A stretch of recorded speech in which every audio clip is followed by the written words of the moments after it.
प्रभु यीशु मसीह के नाम से सबको जय मसीह की शालोम। मैं आपका दोस्त, आपका भाई पास्टर पंकज एक बार फिर से परमेश्वर का वचन आप लोगों के बीच में लेके आया हूं। जबकि आप इस वचन को हमारे YouTube channel serving people in need of fellowship पे सुन रहे हैं, मैं आपसे विनती करता हूं, अगर अभी तक आपने इस चैनल को सब्सक्राइब नहीं किया है तो कृपा करके कर दीजिए, और साथ ही में बेल बटन है उसको भी दबा दीजिए, ताकि जब भी डेली हम इस पे परमेश्वर का वचन डालते हैं आपको इजीली अवेलेबल हो जाए, और आप इसको शेयर करना मत भूलें। कृपया करके आप जरूर वचन को शेयर करा करें और परमेश्वर की आशीष प्राप्त करें। तो आइए आज के वचन को हम लोग सुनते हैं। कल जबकि मैंने आप लोगों के बीच में एक सवाल पूछा था, मैं उसको फिर से दोहराना चाहता हूं। क्या आप पवित्र आत्मा पाए हुए हैं? और उसके बाद मैंने आपको बताया था कि जो लोग यीशु मसीह पर ईमान रखते हैं, विश्वास रखते हैं, पहला कुरिन्थियों उसका 12 अध्याय उसकी 3 आयत के अनुसार वचन में लिखा है, जो यीशु मसीह पे ईमान रखता है और ये विश्वास रखता है कि यीशु ही प्रभु है, वो बिना पवित्र आत्मा के नहीं कह सकता। और मेरा सवाल था कि अगर आपने पवित्र आत्मा पाया है तो आप दूसरे लोगों की बातों में आकर किसी दूसरे को जज, न्याय, दोष कैसे लगाते हैं? तो यहाँ पर हमने देखा कि पवित्र आत्मा जो है वो हमें गाइड करने के लिए है, वो हमें बताने के लिए है, वो हमारी अगुवाई करने के लिए है। देखिए, हम बाइबल से एक उदाहरण को देखते हैं। हम पढ़ेंगे यूहन्ना की अंजील उसका 8 अध्याय उसकी 1 आयत से लेकर 11 आयत तक। Gospel of John chapter 8 verse 1 to 11। देखिए, यहाँ पर परमेश्वर का वचन क्या कहता है, हम लोग देखते हैं। परंतु यीशु जैतून के पहाड़ पर गया और भोर को फिर मंदिर में आया, और सब लोग उसके पास आए और वह बैठकर उन्हें उपदेश देने लगा। तब शास्त्री और फरीसी एक स्त्री को लाए जो व्यभिचार में पकड़ी गई थी, और उसको बीच में खड़ी करके यीशु से कहा। देखिए क्या लिखा है यहाँ पर, जब यीशु जैतून के पहाड़ पर गया, भोर को वह फिर मंदिर में आया, सब लोग उसके पास आए और वह बैठकर उपदेश देने लगा, वो परमेश्वर के वचन को सुनाने लगा। 3 आयत कहती, तब शास्त्री और फरीसी। देखिए, आप जानते हैं, अगर हम लोग यीशु मसीह के समय की बात करें तो उस समय में जो शास्त्री और फरीसी हैं वो वचन के ज्ञान रखने वाले लोग, वो मूसा की व्यवस्था को मानने वाले हैं।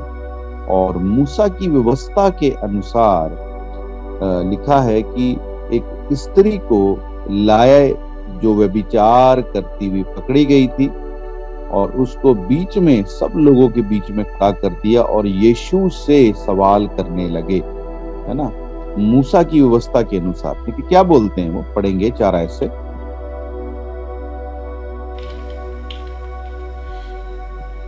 हे गुरु, ये स्त्री व्यभिचार करते ही पकड़ी गई है।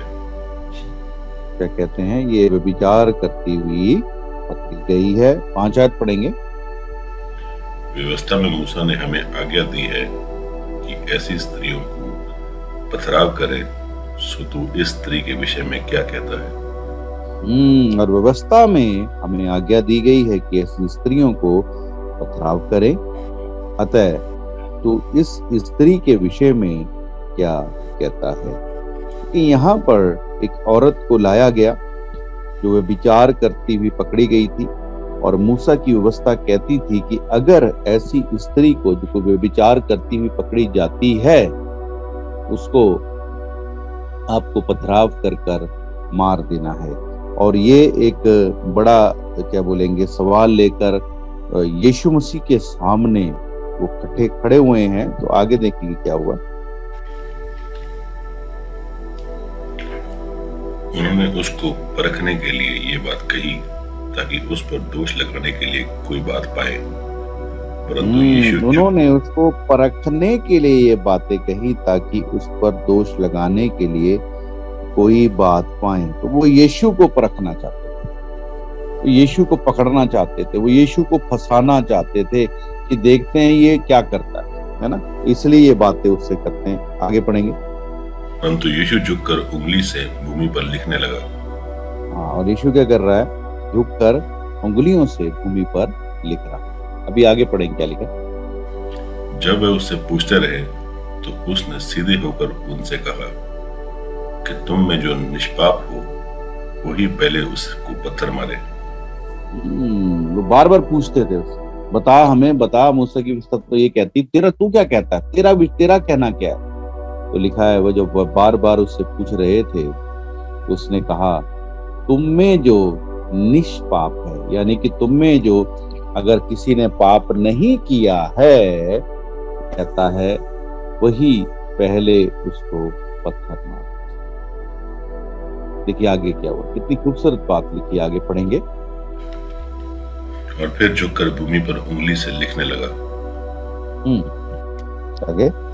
परंतु वे यह सुनकर बड़ों से लेकर छोटों तक एक एक करके निकल गए और यीशु अकेला रह गया और स्त्री वहीं बीच में खड़ी रह गई। ये क्या लिखा? परंतु वे ये सुनकर बड़ों से लेकर छोटे तक एक एक कर निकल गए।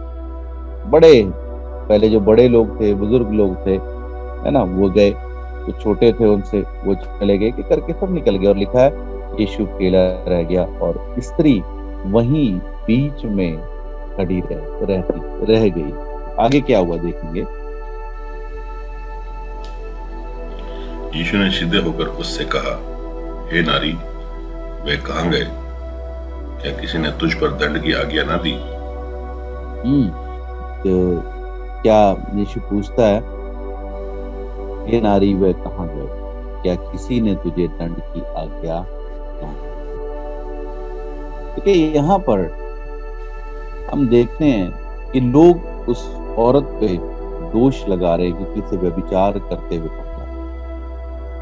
देखिए उस औरत को पकड़ा गया, लेकिन व्यभिचार वो अकेली तो नहीं कर रही थी, किसी मर्द के साथ, आदमी के साथ कर रही होगी, लेकिन ये आदमी को तो पकड़ा ही नहीं गया, है ना। तो एक सवाल भी ये भी पैदा होता है कि औरत को पकड़ा गया, आदमी कहाँ जिसके साथ व्यभिचार किया, उसके साथ मिलकर दोनों ने व्यभिचार किया, आदमी कहाँ? दोनों बराबर के क्या है, सजा के हकदार। और दूसरी बात देखते हैं कि यहाँ पर लोग दोष लगा रहे हैं और यीशु ने कितना प्यारा उत्तर दिया, है ना। वो सवाल कर रहे, यीशु ने कितना प्यारा उत्तर क्या था? एक सवाल खड़ा कर दिया, उत्तर में ही सवाल। कहता पहले पत्थर वो मारे जिसने कोई पाप ना किया। तो सच में वहां कोई भी ऐसा नहीं था जिसने पाप ना किया। और बाइबल बताती है बड़ों से लेकर छोटे पत्थरों को फेंक कर वहां से निकल गए।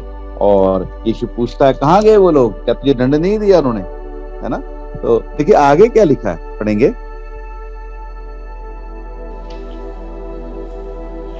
उसने कहा, हे प्रभु, किसी ने नहीं।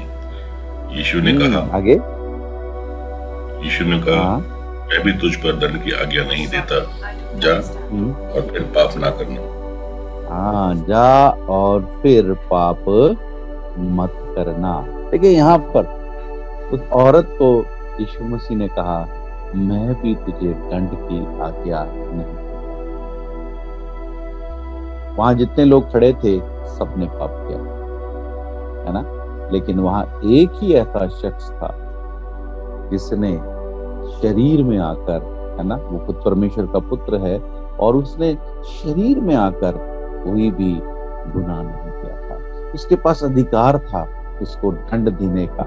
लेकिन देखिए लोग जो खुद पाप करते हैं, जो खुद गलती करते हैं, दूसरों पे उंगलियां उठाते हैं। लेकिन यहाँ देखिए जो परमेश्वर का पुत्र है, जो खुद परमेश्वर है, जिसने कोई गलती नहीं की है, उसके पास अधिकार है दंड देने का।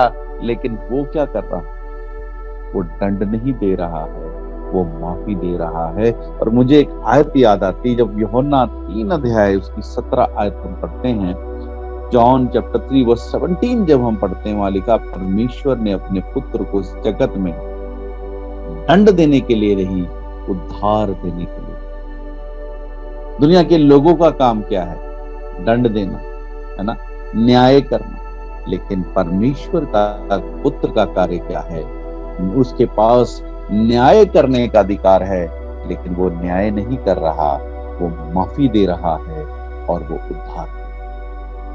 दुनिया के लोग गलतियां करते हैं, पाप करते हैं, दूसरों के ऊपर उंगलियां उठाते हैं। मत्ती 7:1 में लिखा है, दोष मत लगाओ ताकि तुम पर भी दोष न लगे। इस नाप से तुम नापते हो, उस नाप से तुम्हारे लिए भी नापा जाए। और कहता, तू अपने भाई की आंख का तिनका देखता है, तो तेरी आंख में लट्ठा है, उसको तुझे नजर नहीं आता। पहले अपनी आंख का लट्ठा निकाल, तो अपने भाई का तिनका ऑटोमेटिकली निकल जाए। तो आज हम लोग क्या करते? दूसरों पे दोष लगाते, है ना। देखिए, एक आयत जब हम लोग देखते हैं, रोमियो 2 अध्याय में, वहां कहता, तू दूसरे पे दोष लगाता है जिस विषय में तो खुद भी तो ऐसा ही करता है।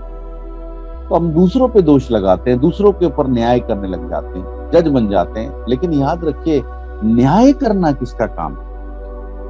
न्याय करना उसका काम है जो निर्दोष। न्याय करना उसका काम है जिसने कोई गलती ना की हो। और आप जानते हैं वो कौन है? वो परमेश्वर है, प्रभु यीशु है, जिसने कोई गलती नहीं की, जिसने कोई भी गुनाह नहीं किया। उसके पास अधिकार है न्याय करने का। लेकिन वो न्याय करता कैसे? न्याय करता है वो किसी को दंड की नहीं, उद्धार की, छुटकारे की, जिंदगी देने की बात करता है। लेकिन आज हम लोग अगर अपनी जिंदगियों को देखें, तो हम दूसरों को जज करते हैं, दूसरों पे दोष लगाते हैं, मौका ढूंढते हैं हम कैसे उनको नीचा करें। लेकिन बाइबल बताती है, परमेश्वर, हमारा परमेश्वर, हमारा प्रभु, राजाओं का राजा, जो जिसके पास अधिकार है दंड देने का, है ना।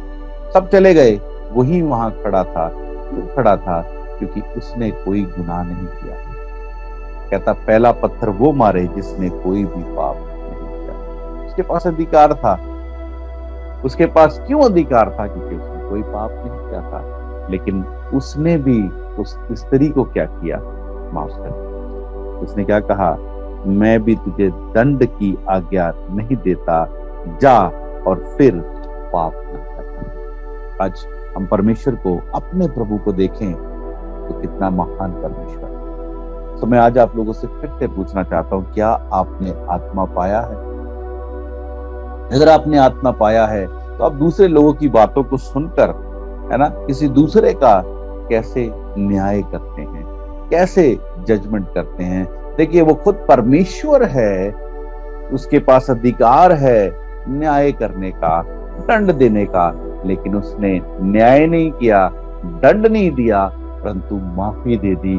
तो जब हम लोग मसीह हैं, प्रभु यीशु को मानने वाले हैं, तो हमें भी दूसरों पे दंड की नहीं, हम दूसरों को जिंदगी और माफ करने की आदत है। बाइबल बताती है, जैसे तुम्हारा स्वर्गीय पिता है तुम भी वैसे। और बाइबल बताती है, अगर हम लोग फिलिपियों की पत्री पढ़ते हैं, उसकी 2:5 में लिखा है, जैसा यीशु का स्वभाव था तुम्हारा भी स्वभाव। यीशु का स्वभाव दूसरों को दया करना, दूसरों को उद्धार देना, जिंदगी देना, दूसरों की मदद करना, दूसरों से प्रेम करना था, ना कि उसका स्वभाव दूसरों पे दोष लगाना। तो जैसा यीशु का स्वभाव है, आपका भी वैसा ही स्वभाव होना चाहिए। जब आप दूसरों से प्रेम करेंगे, जब आप दूसरों की गलतियों को क्षमा करेंगे, तो बाइबल बताती है परमेश्वर आपको भी क्षमा करेगा और वो आपसे भी प्रेम करेगा। दुनिया का कैरेक्टर, दुनिया के लोगों का कैरेक्टर क्या है? दोष लगाना। आप जानते हैं ये कैरेक्टर किसका है? ये कैरेक्टर परमेश्वर का नहीं है, ये कैरेक्टर शैतान का है। बाइबल बताती है वो दोष लगाना, वो दोष लगाता है, बात बात में कमियां ढूंढता है ना।